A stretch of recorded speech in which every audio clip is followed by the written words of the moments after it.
Shalom dan salam sejahtera untuk kita semua. Perkenalkan nama saya Rian Hadiansyah dengan NIM 020152300009 dari program studi akuntansi Universitas Pelita Harapan Surabaya. Video ini dibuat untuk memenuhi tugas ujian akhir semester mata kuliah manajemen resiko, dan nantinya pada video ini saya akan mempresentasikan hasil risk management report berdasarkan pengalaman kerja saya di PT Bank Negara Indonesia Persero Tbk, khususnya pada unit customer service. Selama presentasi ini, saya nantinya akan membahas profil perusahaan, peran customer service dalam penerapan manajemen resiko, identifikasi dan analisis resiko menggunakan kerangka ISO 31000, dan nantinya strategi mitigasi resiko yang diterapkan oleh Bank BNI hingga proses monitoring berdasarkan COSO Framework. Baik, langsung saja kita masuk ke pembahasan untuk yang pertama. Di sini ada company profile. Pertama saya akan menjelaskan mengenai profil perusahaan tempat saya bekerja.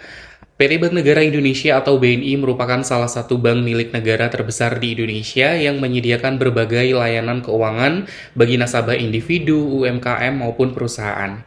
Nah, selama saya menjalani bekerja, saya ditempatkan pada bagian customer service. Sebagai customer service, saya bertugas melayani pembukaan rekening baru, melakukan perubahan data nasabah, membantu aktivasi layanan digital seperti Wonder by BNI, menangani keluhan nasabah, serta memastikan seluruh proses pelayanan telah sesuai dengan prinsip Know Your Customer atau KYC dan ketentuan anti-money laundering. Melalui penerapan SOP yang baik, pelayanan yang berorientasi pada nasabah customer service berperan penting dalam menjaga kualitas layanan pastinya, keamanan transaksi, serta membangun kepercayaan nasabah terhadap Bank BNI. Selanjutnya saya akan menjelaskan mengenai proses kerja customer service. Proses pelayanan dimulai ketika nasabah datang ke kantor cabang dan menyampaikan kebutuhan pelayanannya. Kemudian customer service melakukan proses verifikasi identitas melalui prosedur KYC seperti yang saya sampaikan sebelumnya untuk memastikan data nasabah valid. Nah, setelah proses verifikasi selesai, data akan diproses ke dalam sistem perbankan dan pelayanan yang dibutuhkan nasabah akan dilakukan. Kemudian untuk transaksi tertentu diperlukan persetujuan atasan melalui mekanisme maker-checker agar meminimalkan kesalahan maupun penyalahgunaan wewenang di sini pastinya. Tahap terakhir adalah penyerahan produk kepada nasabah dan pengarsipan dokumen sesuai prosedur Bank BNI. Alur kerja ini menentukan untuk menjaga keamanan transaksi, meningkatkan efisiensi operasional, dan memastikan seluruh aktivitas sesuai dengan regulasi. Berdasarkan hasil observasi selama saya bekerja, saya mengidentifikasi terdapat beberapa risiko utama pada unit customer service. Risiko utama adalah KYC Identification Failure, yaitu kegagalan mendeteksi identitas palsu saat proses pembukaan rekening. Risiko kedua adalah data entry error, yaitu kesalahan input data akibat human error. Risiko ketiga yaitu customer data privacy breach, yaitu kebocoran data pribadi nasabah. Risiko keempat adalah social engineering atau phishing, yaitu upaya penipuan untuk memperoleh informasi penting dari nasabah maupun petugas. Ini sering terjadi. Selanjutnya terdapat risiko incomplete account documentation, yaitu dokumen yang tidak lengkap atau tidak terarsip dengan baik. Nah, risiko yang keenam adalah customer SLA escalation, yaitu peningkatnya keluhan akibat lamanya waktu pelayanan. Apalagi ini saat jam layanan lagi sibuk banget atau lagi ramai-ramainya. Ketujuh adalah core banking system downtime, yaitu gangguan sistem yang menyebabkan pelayanan terhenti. Sedangkan risiko terakhir adalah mis-selling investment product, yaitu kekurangnya penjelasan mengenai risiko produk investasi kepada nasabah. Nah, dari 8 risiko tersebut menunjukkan bahwa customer service menghadapi risiko operasional, kepatuhan teknologi, hingga risiko reputasi. Selanjutnya, setelah risiko berhasil diidentifikasi, langkah berikutnya adalah melakukan analisis menggunakan risk register berdasarkan ISO 31000. Nah, penilaian dilakukan menggunakan dua parameter, yaitu likelihood atau kemungkinan terjadinya risiko, dan impact atau besarnya dampak apabila risiko tersebut benar-benar terjadi. Berdasarkan hasil analisis, terdapat 8 risiko yang telah dinilai, yaitu di sini KYC Identification Failure memperoleh skor 10 dengan level high karena memang dapat menyebabkan penyalahgunaan rekening, tindak pencucian uang, hingga sanksi regulasi. Yang kedua adalah data entry error. Di sini memperoleh skor 9 dengan level medium karena dapat menyebabkan kesalahan transaksi, proses rekonsiliasi yang lebih lama, serta menurunkan kepuasan nasabah pastinya. Yang ketiga yaitu Customer Data Privacy Breach memperoleh skor 10 dengan level high karena dapat menimbulkan tuntutan hukum, pelanggaran perlindungan data pribadi, serta merusak reputasi bank. Selanjutnya ada Social Engineering atau phishing memperoleh skor 12 dan juga termasuk kategori high pastinya karena berpotensi menyebabkan kerugian finansial baik bagi nasabah maupun bagi banknya itu sendiri. Selanjutnya ada Incomplete Account Documentation, Customer SLA Escalation, Core Banking System Downtime, dan yang kedelapan di sini ada Mis-selling Investment Product, berada pada kategori medium.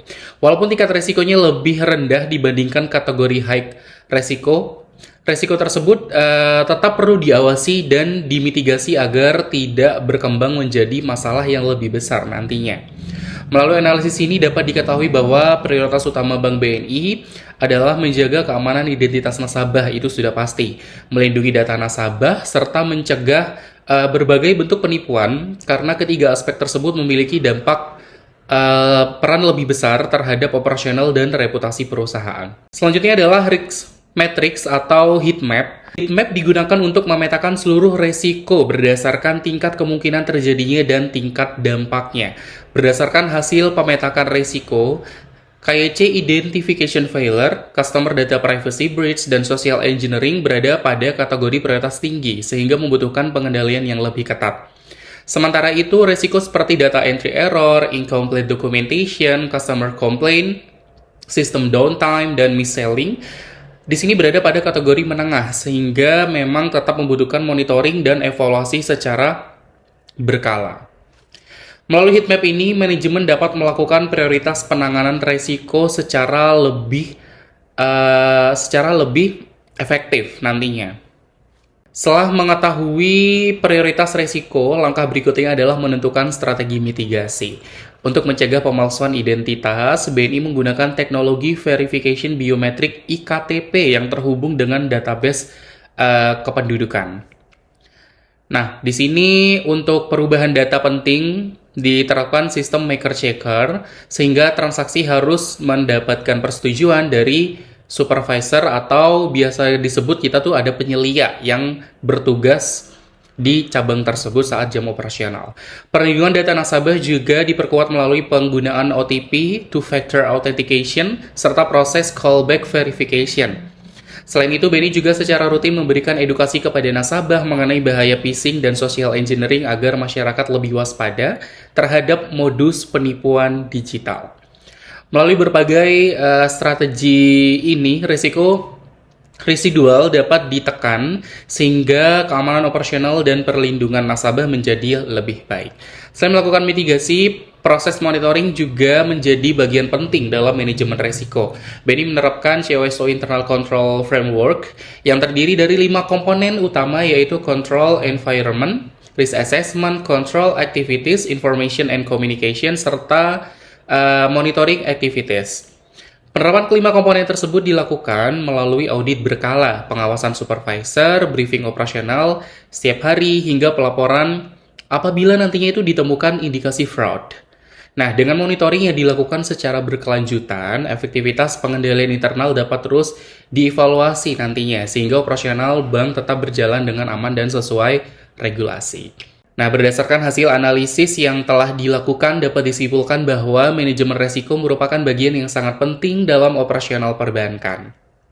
Customer service tidak hanya bertugas memberikan pelayanan kepada nasabah, tetapi juga menjadi garis pertahanan pertama dalam menjaga keamanan data, kepatuhan terhadap regulasi, serta kepercayaan masyarakat kepada bank.